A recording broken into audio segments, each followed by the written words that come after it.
We're in Fowlers Bay, South Australia. This is our first stop in South Australia along the Nullarbor, and we decided to stop here for 2 nights to allow the weather we're travelling with to pass us. Waking up dizzy in the morning, we fight a lot, don't even know about what. So last night our families came over for pizza and to say goodbye.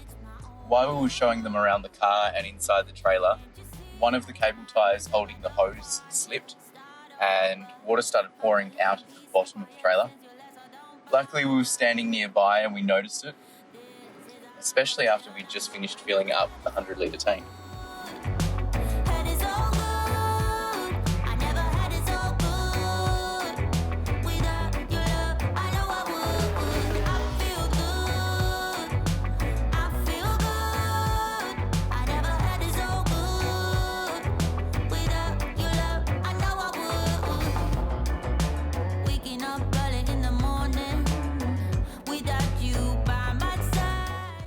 Today we drove down to Munglinup Beach where we're staying for the first 2 nights of our trip. The campsite is protected and it's right next to the beach. The water is a little bit rough here and it's probably better suited to fishing than it is for us to be swimming. When we were reversing the car, we shattered the tail light.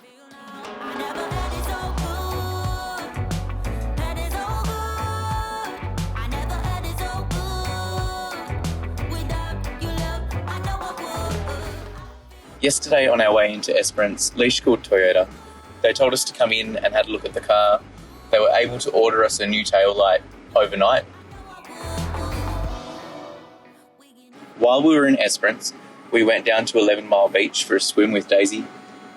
The beach is stunning, it's dog friendly. Daisy was able to run up and down because we were the only ones there for most of the time.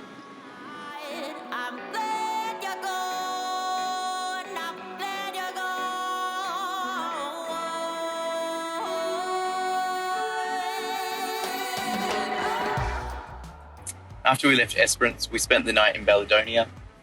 Baledonia has a strange history with NASA because the Skylab space station crashed down there, and the Shire of Esperance tried to fine them $400 for littering.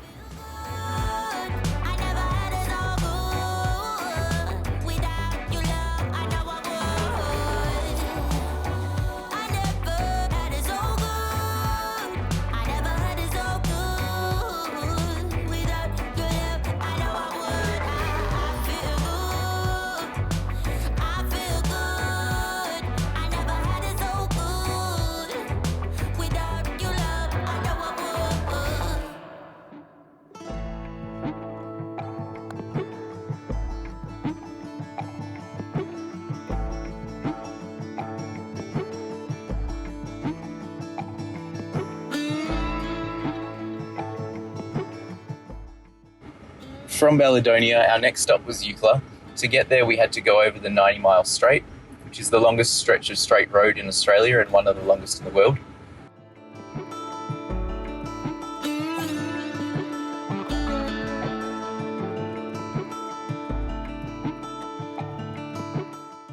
Just after that was Cocklebiddy Roadhouse, which is home to 2 rescued wedge-tail eagles, Samantha and Bruce. They're actually right behind the roadhouse and they make for a bit of a tourist attraction and a reason for people to stop and stretch their legs.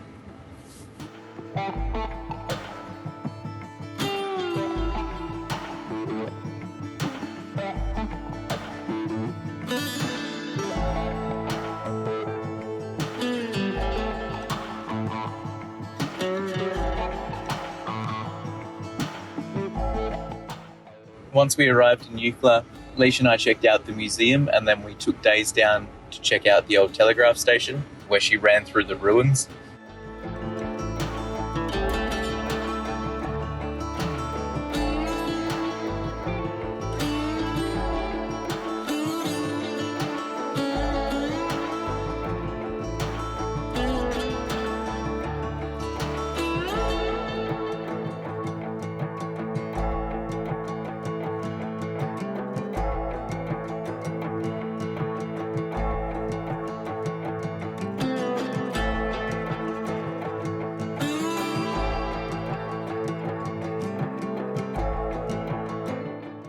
While we were making dinner, we decided we might need to extend our stay in Fowlers Bay, South Australia, just to let the weather that we're travelling with pass us.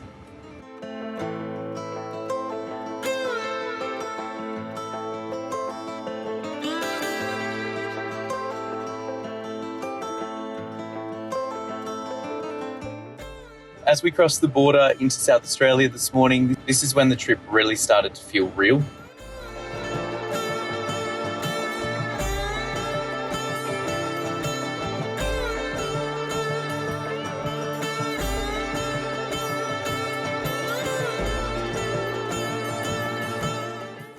We made stops along the Great Australian Bight, but we were unable to fly the drone at Bunda Cliffs because by then the weather had caught up with us and it wasn't safe to do so.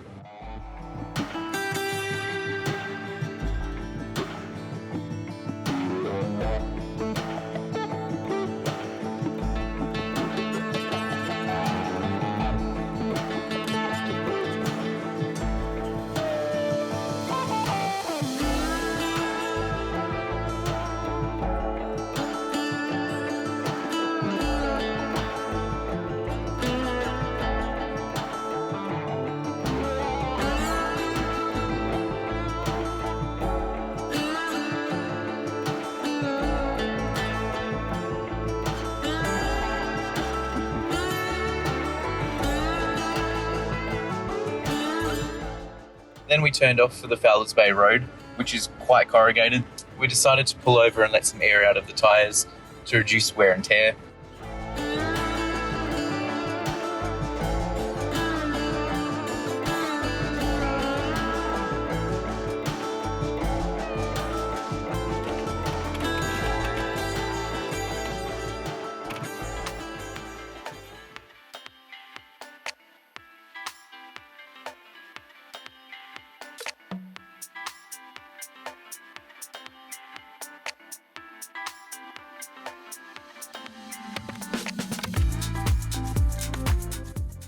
Once we were in Fowlers Bay and we had set up, we took Days for an afternoon walk down the jetty and then down the beach, where she did zoomies through the seaweed and was absolutely loving life.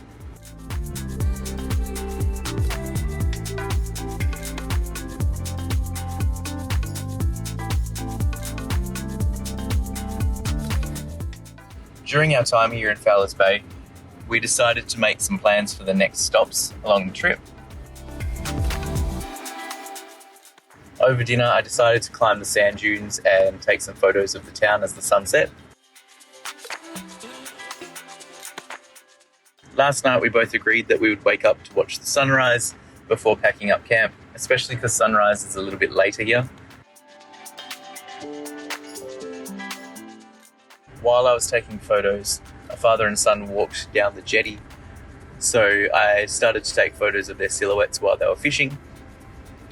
I quickly edited some of the photos on my phone and Leash went and sent them to the young family.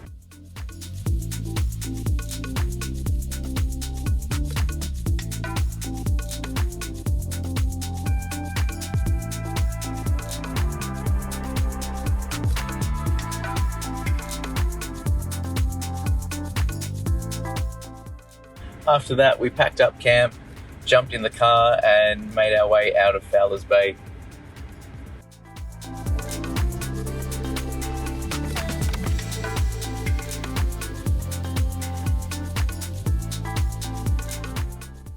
Thanks for following along with our journey. See you next time.